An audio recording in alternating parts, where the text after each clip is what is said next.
গাড়িতে ঢুকছি আর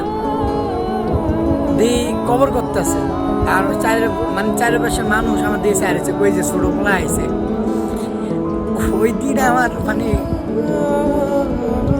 ওই দিন আমার চোখ দিয়ে যে মিলে পানি পড়ছে।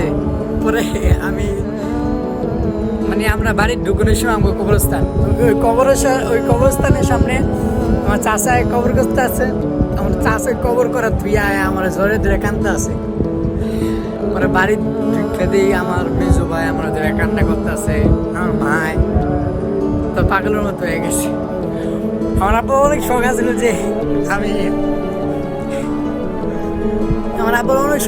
যে আমি হাফেজ হবো। আসলে আমি চারোদিকে মাগরিবের আজান দিতে আসছি, একটু সাজা আসছিলাম, মনটা খুব খারাপ। একটু চললেও যাবো নিচে যাই নামাজ পড়বো। দুটা কথা শেয়ার করি। আজকের এই দিনে না আমার আব্বা মারা গেছে, 15 আগস্ট আমার আব্বা মারা গেছে।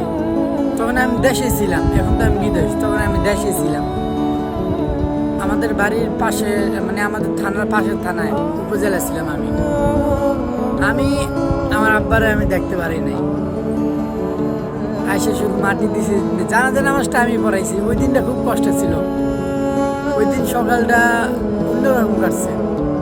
আমি যখন শুনছি আমার আব্বা অসুস্থ, তা আমি আবার আসতে একটু দেরি হয়েছে। কপাল এতই খারাপ, আসতে গাড়ি দিয়া আসতে খুব সমস্যা হয়েছে। বাড়ির থেকে না 50 টাকার ভাড়া হইব। তো ওই দিন গাড়ি ভাগ্যবশত গাড়ি পাই না, ভাগ্য এতটা খারাপ, গাড়ি পাই নাই, আইতে দেরি হয়ে গেছে। তাই শুনি আমাকে বাড়ির আগের বাড়ি একটা ওই বাড়ির সামনে রাস্তায় থামছি গাড়িতে নাইমে একটা লোকে তো শুনি যে আমার আব্বার নাম ধরে কইতেছে, না আমার কাকার নাম ধরে কইতেছে যে আমার অমুকের ভাই মারা গেছে।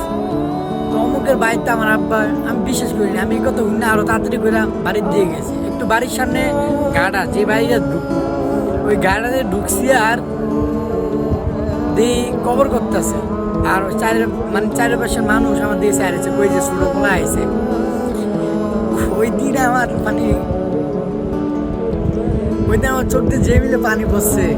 পরে আমি আমরা বাড়ির ঢুকুনের সময় আমাকে কবরস্থান, ওই কবরস্থানের সামনে আমার চাষায় কবর করতে আছে। আমার চাষে কবর করা তুই আয় আমার জ্বরে ধরে কান্দতে আছে। পরে বাড়ির ঢুকে দিই আমার মেজো ভাই আমার ধরে কান্না করতে আছে, আমার মায় তো পাগলের মতো হয়ে গেছে। আমার আব্বা অনেক শখ আছিল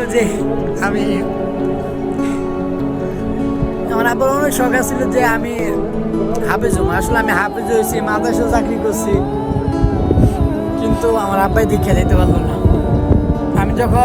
আব্বা যখন মারা যায় তখন আমার 20 পাড়ার 6-20টা মনে হয়েছে। তখন আব্বাই আমার দীক্ষা দিতে পারলো না যে আমি পাগড়ি নিচ্ছি, হাফেজ হয়েছি।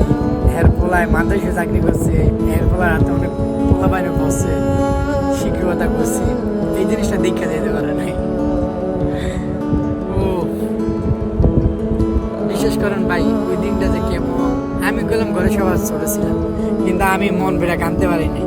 দিয়ে আমার বড় ভাই, মেজো ভাই, মাই পাগলের মধ্যে আছে না। আমিও যদি কান্না করি এখন থামাইব, ওই সময় আমি শক্ত হয়ে সবারে থামাইছি। কিছুদিন আগেও আমার আব্বা আমার মাথা সেই গেছে দেখতে। আমার আব্বা খুব অসুস্থ ছিল, তো আমার মেজো ভাই লিয়ে গেছে আব্বারে ডাক্তারের কাছে। তার আসার সময় আমার দেখাইছে। তখন আমি আব্বারে শেষ বিদায় দিছি। এই সময় আমি আব্বার লগে অনেক দূর আগে দিছি। আব্বাই রিক্সায় উঠছে, আমি আব্বার দিকে তাকাইছি, আব্বার পিছন ফিরে আমার দিকে তাকাইছে।